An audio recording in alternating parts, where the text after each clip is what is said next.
It's the Pressure Cooker, and I'm back with another video. And in this video, I want to unpack a few things in light of Jaguar Wright's story, but it also applies to some other people as well. So stay with me. I'm going to be talking about exploitation, overexposure, and enmeshment, okay? And there's a lot of reasons why this topic came to mind. If you don't know, a bunch of things, unsavory things went down with Jaguar today. Some with her husband. I believe she was fighting her husband. She was getting an argument with some dude named Solar from the cult. Child, it's just too much. And quite frankly, I don't really care to unpack that piece. But what I do want to unpack is how I feel like sometimes people exploit people on social media. Now, let's be clear. Jaguar Wright is no victim, okay? In this case, I guess you can consider her the victim and also the perpetrator at times because of the things that she's engaged in. Now, let's be clear. I was listening to somebody's video, and they have been mum on the topic after they discarded Jaguar because they fell out for whatever reason. And I thought it was interesting because this person was going on and on about how, they don't want to be bothered. They don't want this person on their platform. That's for the other people. And, look at them, hanging out with this person that's beneath them. And I just thought it was so interesting because that person had no problem exploiting Jaguar Wright's story and propping her up when she was spreading a bunch of lies about other celebrities. You didn't have any problem with her then. You didn't have any problem exploiting her story. But now that you've fallen out, her story is for the birds. And I just think that's really interesting. And that's why I want to unpack this to also help other people. When you choose to share your story on social media, make sure you have control over your story and you're not being exploited. See, because there's a lot of people on here who it's just about the clicks and the views. They don't really care about you as an individual, maybe your trauma. They just care about what they're going to get from it. Okay, they're not really trying to educate other people. Okay, and so in order to not be exploited, you have to really understand, why am I sharing this story? What is the purpose of me sharing this story? What am I getting out of this? What is the other person going to get out of this? And you really have to think about those things. And one of the ways that I know that Jaguar Wright in this case was exploited, but again, she volunteered for some of it, is that I noticed multiple people have interviewed Jaguar Wright. And here's the thing.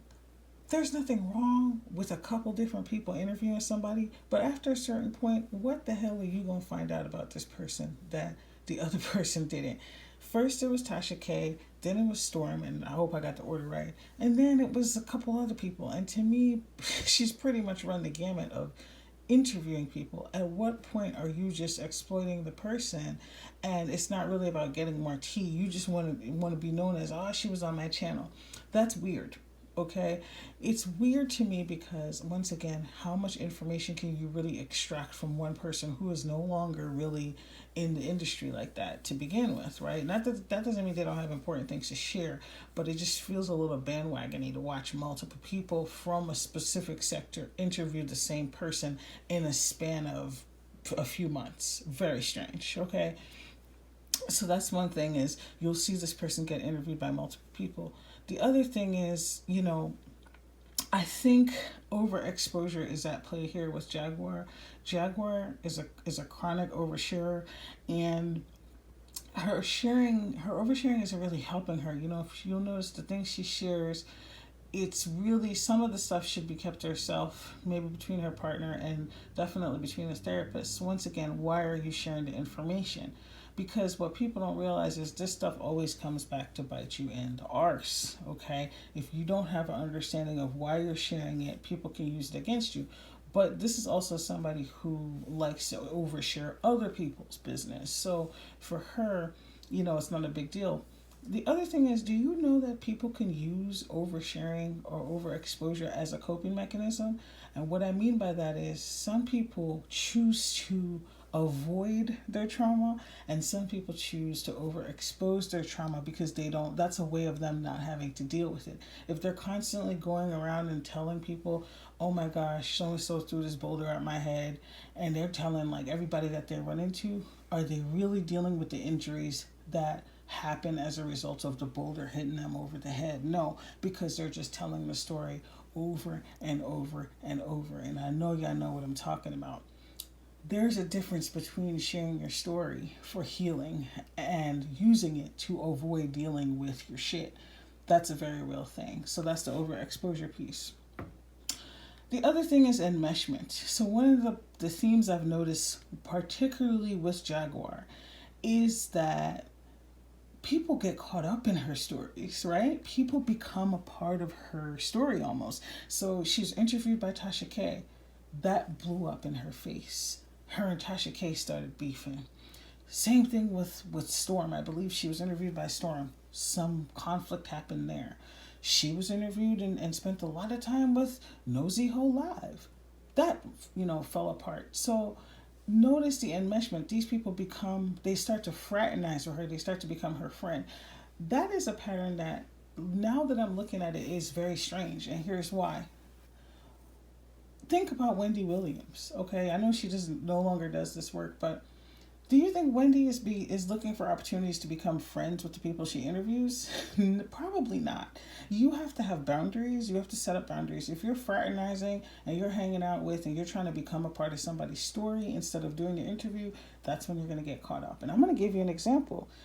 In my line of work, I don't become friends with my clients. Not because I'm better than them, not because they're not good people. It's not helpful to their process. Therapists don't become friends with their clients. There's actually rules and ethics about that. You don't. You either I'm gonna be your friend or I'm gonna be your therapist. You can't be both, right? And so that's another thing to look at here. In many cases, these people that are interviewing someone like Jaguar also want to become, in her circle, and they want to become a part of her story, and they get kind of swept up in it, right? And some of that's on both ends, right?